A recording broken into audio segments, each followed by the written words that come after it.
I'm Andrew Lucas. I'm the Managing Director of AOS. We're based in Melbourne and we specialise in the software that underpins autonomous systems and unmanned systems. And we've previously worked mainly in the defence and the aerospace industries. We're working on the F-35 program, and we do work for Australia's Special Forces and part of the Army.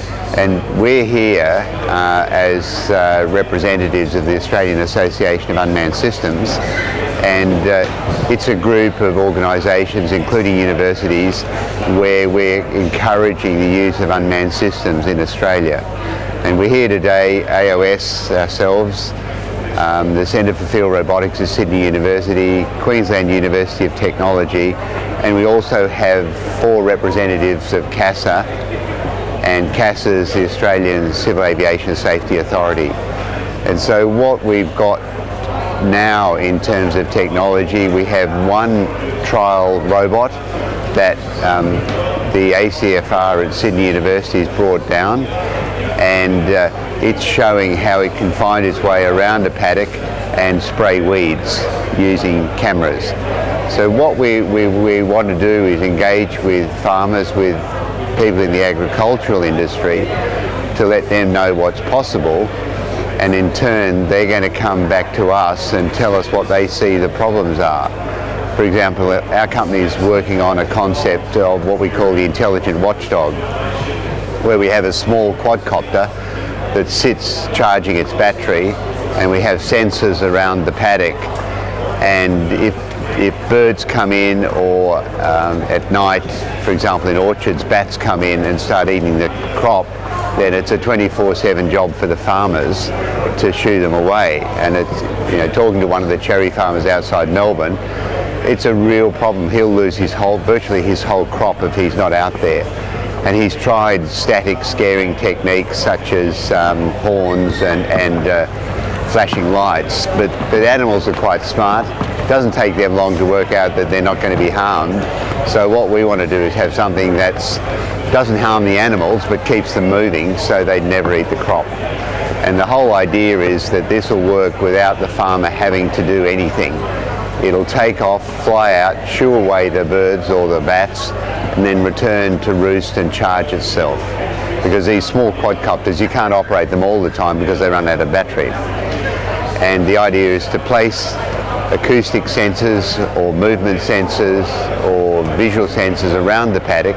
And as we know now that you can get an Apple iPhone with GPS, an accelerometer, all kinds of things. The new one's got a barometer. So all of these technologies for sensors are very cheap.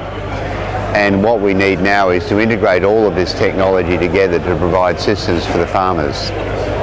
We're working on, in our case, predominantly team-based approaches. In fact, as a hobby, I've got working horses, draft horses.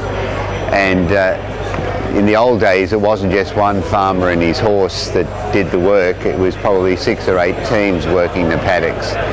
And now, with the shortage of labour and the cost of labour in Australian agriculture, what we want to be able to do is have several autonomous machines working out in the farm with the farmer supervising them.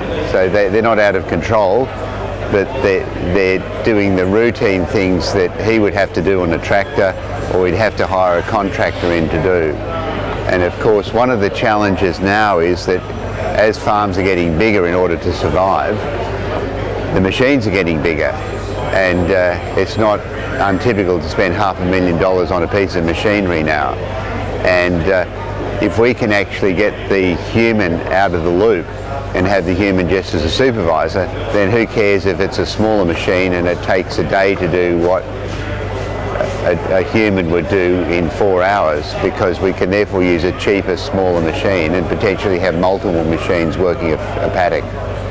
We tend to think Australia lags the rest of the world and everyone else is ahead of us, and in fact the regulations for what are typically called drones now, or unmanned air systems or remotely piloted air systems, it's a fairly confusing set of terms, they're still in development.